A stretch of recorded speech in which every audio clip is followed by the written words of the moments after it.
Hey, you guys, I'm super excited to be on and connect with you guys tonight. I'm so sorry that we weren't able to be on the Zoom live tonight. We are in the midst of crazy kid schedules this week, and I am a dirtball. I just got out of the garden. He's getting ready to go to baseball practice, but we wanted to quickly record this so we could share with you guys a little bit about our story on the Zoom tonight, because I think it's such a huge, important topic. So a little bit of background on me. My name is Krystal Pearl. I am an ambassador diamond with this company. I have been here for almost 13 years now.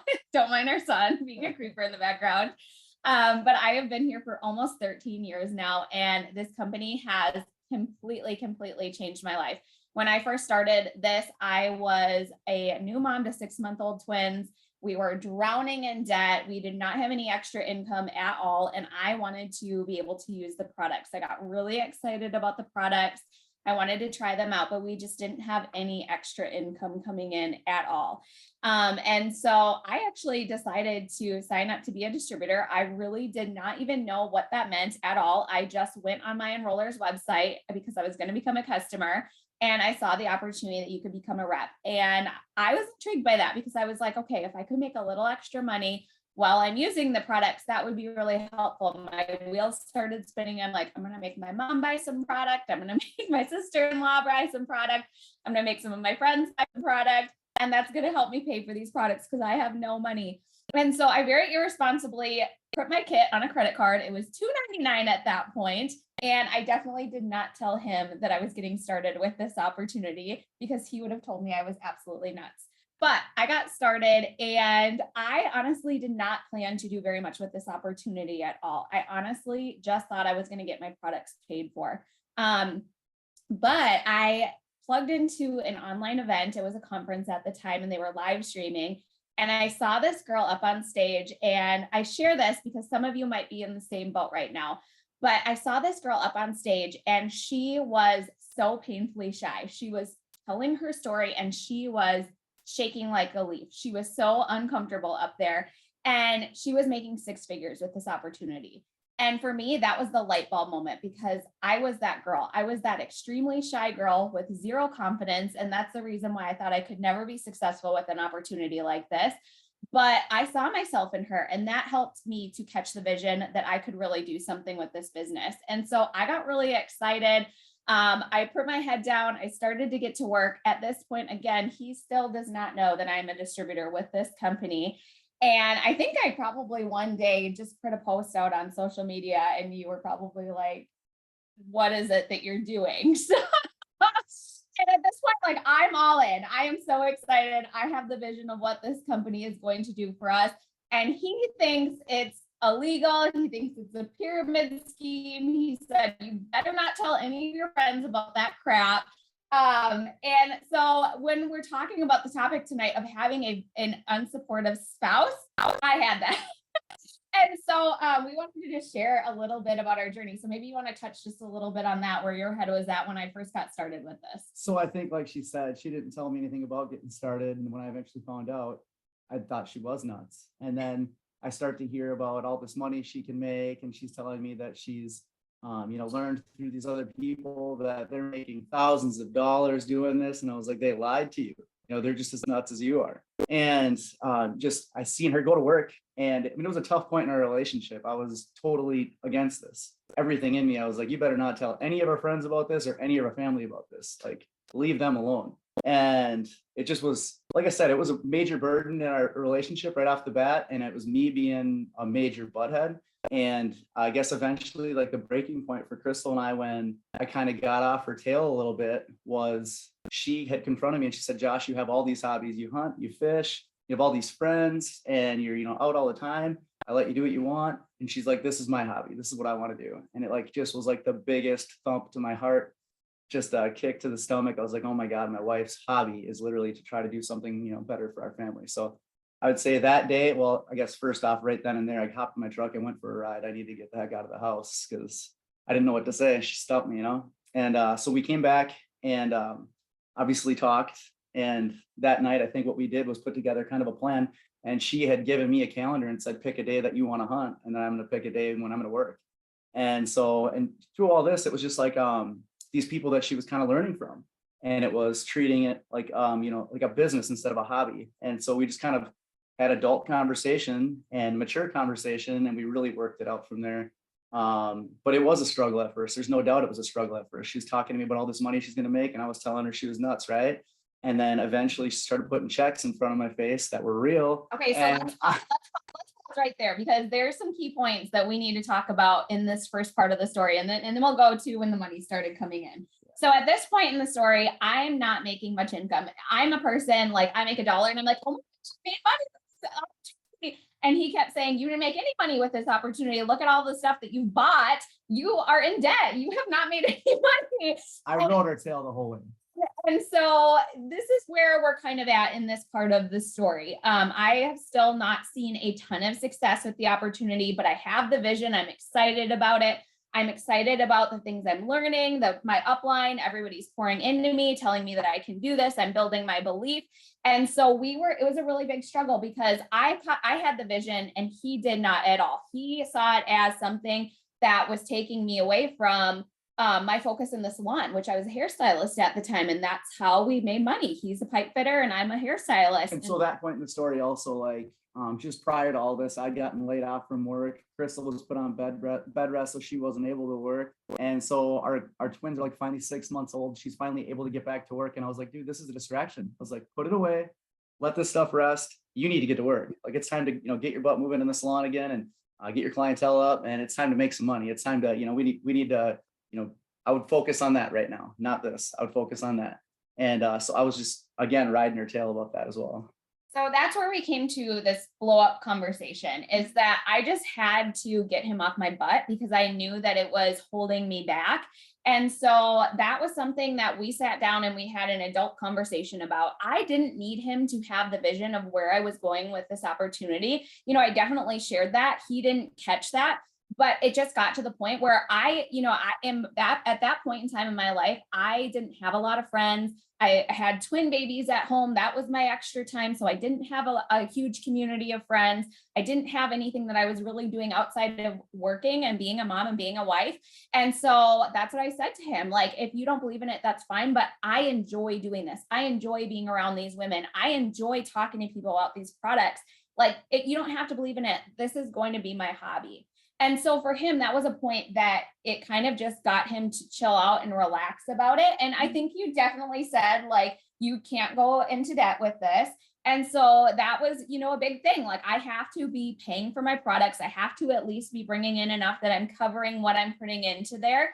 And I think that's probably a conversation so long ago now that we had at the same time when we were kind of chit-chatting about that. So during that time, I get him off my back. We kind of create a schedule. Outside of the schedule, I'm very hungry for this opportunity. So I'm working at nighttime when he's in bed and waking up very, very early. I'm not a morning person, to get work done before the family gets started. So I carved out pieces of my day that would not affect our family life whatsoever, because I knew I needed to put in more than just a little bit of time that he was okay with it. And so that was a sacrifice that I made, an investment that I made into my business.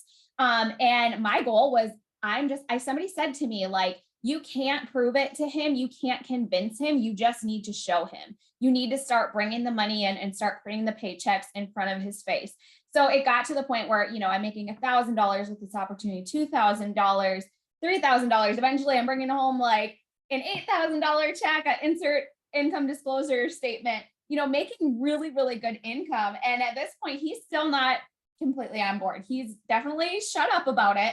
But he actually said to me, he's like, you better be putting some of that money away, because this is probably illegal and you're going to have to pay it back. That was it. Yeah. You were coming with a check every month and you were saying, Josh, it doubled again. And I mean, she had a check right in front of my face, but I was like, yeah, but how much of that you got to get back? I always had to throw the chip in there. And I mean, I guess eventually we didn't have to give a whole lot back other than taxes, obviously, but yeah, it ended up being real. How about that? Yeah. So it took a while, but it was real. Yep. So, and I would say definitely the shifting point for us. So now we're at the point where he's not, he's not totally on board, but he's not against it. He's kind of just in the middle. But a big change for us in our business when he got on board was once he got involved with the company, once he got in front of the company and saw what this company was all about. And so I had actually just gone Presidential Diamond. Again, he's still not on board. I'm Presidential Diamond. He's still just kind of like, whatever. And I had actually told him, I was like, our corporate team is coming to Minnesota. There's going to be this awesome event here. And at this point, I'm the youngest person in It Works that has gone presidential and the first in Minnesota. And so I said, it would really mean a lot to me if you could come and just support me and just be there. It's a really big deal. And so he was kind of like, oh, okay, well, if it's important to you, like I'll show up. And I'll never forget, he walks in his grubby pipe fitter gear and A lot of denims. a lot of denim. But he was there and he supported me and he got to see me get up on stage, share my story. And at this point, what people might not realize is Josh still knew like the shy Tim and Krystal that would never get up in front of a room full of people. And he got to see me get up there and share my story as this new confident person and get to hear a little bit more about the company. And I would say that was kind of your first exposure where you were like, okay, I can stand behind this. Like I can get behind this. This is pretty cool. So maybe you want to share It was a little just, bit yeah, about walking into that room and seeing people up there excited about the business and excited about the products. And there was testimonies and stuff that day. And then there'd be stories just like Krystal and I, you know, people up there in front of everybody talking or whatever. And I'm like, this is kind of cool, you know, whatever. And then eventually there's this big like build up and they announce, you know, that this new Presidential Diamond Krystal Pearl's coming on the stage. And it was like a big uproar or whatever. And I was like, oh my gosh, like they're talking about her. And so she goes up there and shares her story or whatever. And just the celebration of that and the way that they had celebrated her. After this whole evening had wrapped up, I came up to Krystal. I was like, holy balls, babe, you really did something. And it was like my first time being able to celebrate with her. So it was a really cool evening. And so with that, obviously, since she had achieved Presidential Diamond that year, they were rewarding like all presidentials and above or something to go off on an awesome trip. And we got to go do that with corporate. And I mean, that's where I got to learn more about what was behind our company, what was behind, or I guess her company at this time. And so I got to meet corporate, I got to meet the people behind the scenes and see like the true backbone of the company and the heart of the company. And I mean, we showed up, we flew in, which I'm not a big vacationer or whatever, but we flew in, we're in Florida. It's amazing. Obviously we go in there and the very first thing we do, we all come together as a group, is Cami Pentecost comes rushing in there. She's like, oh my gosh, I just have to share something with you. And she starts reading out of the Bible and preaching like, holy smokes, this is crazy, but crazy awesome. It was way cool to see that this is how they're starting the weekend off. But it was so cool to see real people and good people that were behind all of this. And I mean, that was when we were 24 or 5 years old.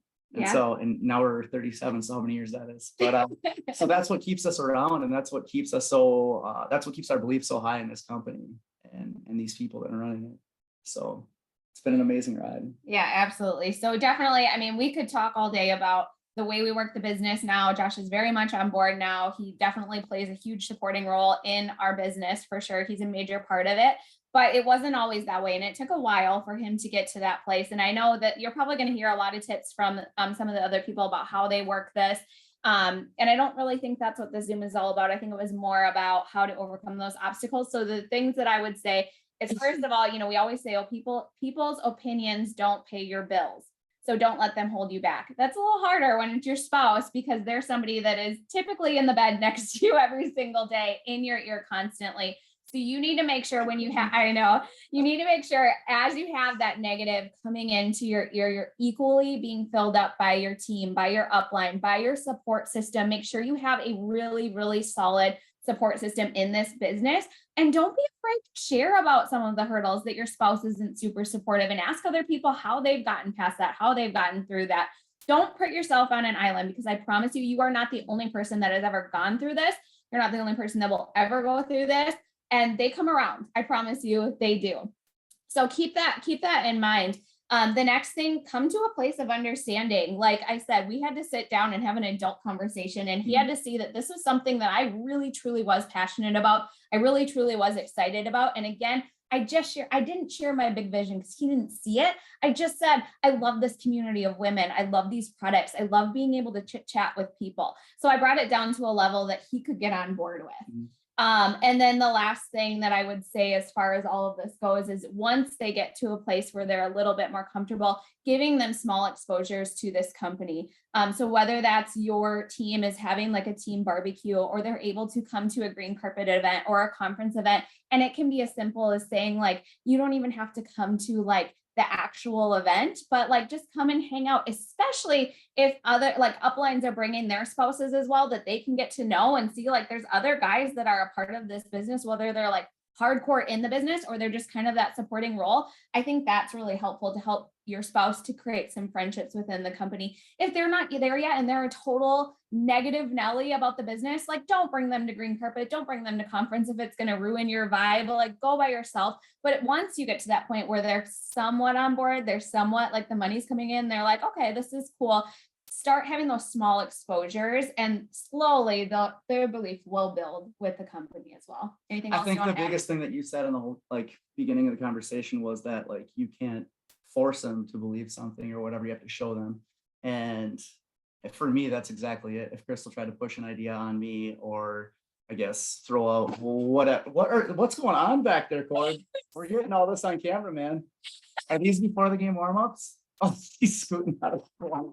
So either way, back on track. There was no way she could have pushed that on me or forced me to believe something. And it was just truly her going to work and believing in this so much that she could make it happen. And the way she did that was by the people she surrounded herself with. And like, there's so much of this conversation and this story that like I'm remembering now. And I wish I could share all of it with you. But either way, I would just say like a key point was like at that blow up evening that we had when I said I had to take off and go on a little truck ride to kind of gather myself because she hit me with, Josh, this is my hobby. Well, that started with Josh. I go and I like hang out with these women that are so inspiring and they build me up and they tell me I need to surround myself with like good people that, you know, are putting good, you know, into me and filling me up. And I come home to you tearing me apart and tearing me down and telling me, you know, this, that, whatever. And I was like, oh my gosh, I do not want to be the person that's like tearing my wife down. And it's just, it ended up being something that was so inspiring that she was truly being lit up by these people. And then even though I still had like that little bit of a chippiness and, you know, I would throw whatever comment at her here and there, it was just an amazing journey to watch my wife, not only just month after month doubling a paycheck, but month after month becoming just like a bigger, stronger, more powerful person.